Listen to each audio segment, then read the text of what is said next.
Stoichiometry notes, example number 11, second year chemistry, Chem 2. In a reaction, 78.0 grams of iron chloride reacts with 56.89 grams of sulfuric acid. Suppose the percentage yield is 93.76%. How many grams of iron 4 sulfate are formed? Okay, remember that every problem must start with a mass, a volume, or a mole. And I have percent yield. But before we can even begin, we should probably write a balanced chemical equation. Take a moment, please, to write a balanced chemical equation on your notebook paper or your whiteboards if we're in class.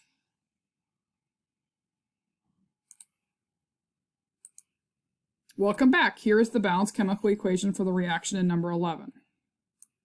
Hello, I took the time to go ahead and calculate, or we would have done this as a class, the molar masses of all the different parts of this balanced equation. So the 197, the orange numbers, represent the molar mass of the one above. Okay, remember that every problem must start with a limiting reactant, and every problem must start with a mass, volume, or mole. We have two masses and a percent. Whenever we have a percent, we have to consider whether it's a percent yield or part over whole percent. In this case, I see the word percent yield, so I know I'm going to have to consider at some point A over T equals percent. In this case, we're going to make this equal to 0.9376. We need to figure out A over T. We'll be given, or be able to get one of these. We don't have an experimental amount given, but we can get the T. How can we get a T? We can start with the limiting reactant and use Stoich to go with it to get our T, because I have given amounts. So we're going to start with the two givens, the 7880 grams and the 5689 grams, and go to the same point of comparison to figure out a limiting reactant, because one of these is the limiting reactant and gives a true answer, and one is the excess reactant and gives a false answer. So we're going to take both of them to iron sulfate. Remember, we can take either of the reactants to the same comparison point, so we might as well take them both to iron sulfate, because we're going to have to answer something about iron sulfate. Okay, so we're going to take the 7880 and the 5689 and go to iron 4 sulfate. So first thing I'm going to take is the 7880. Got to get rid of grams, use the periodic table number. The fact that I know 197.65 grams of iron chloride equals 1 mole. Then I'm going to mole shuffle. Where we're going goes on top. Remember, we're going to iron sulfate. And in my balanced equation, they're 1 to 1. And then I'm going to use the periodic table number to get from moles of iron sulfate to mass. And I get 87 grams of iron sulfate.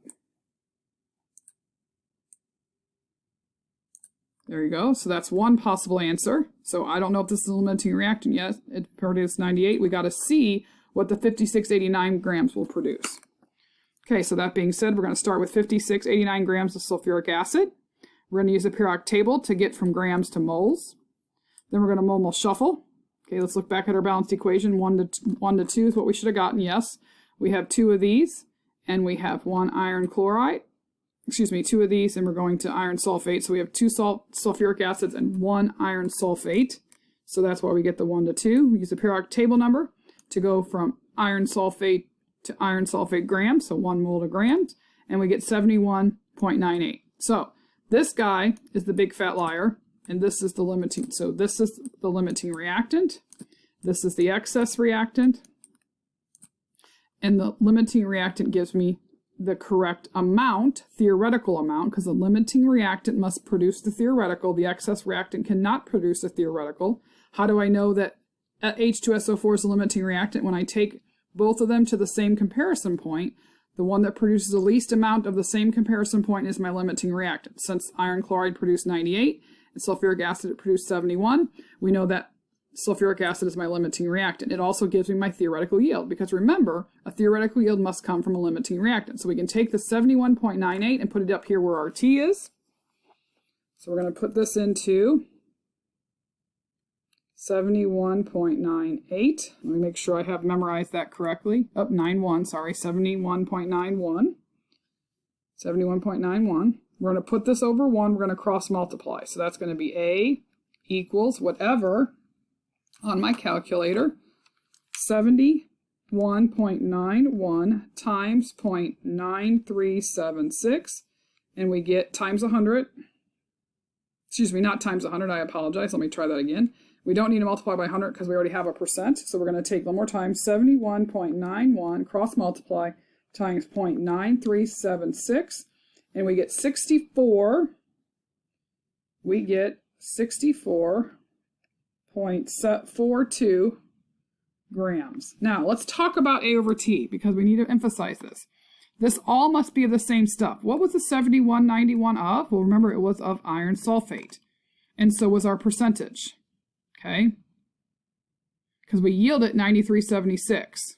Okay, so we have to assume, since we have no idea about the iron hydrochloric acid, that this is still talking about. Remember, A over T must be iron sulfate, must be iron sulfate, if this percentage is of iron sulfate. So that's how I cross multiply, and this would be your final answer. That concludes example 11. This is a clean version of the problem, giving us the answer here. The only thing I added here was putting in the 1 in so we could cross multiply. So this is where we took both of the answers to the same comparison point, got our limiting reactant established as sulfuric acid, which give us 71, the smallest amount of same product. Put that up here in the T, because remember T is the value with the limit, starting with the limiting reactant. So stoichiometry, starting with the limiting reactant. When we cross multiply, we get the 62.4.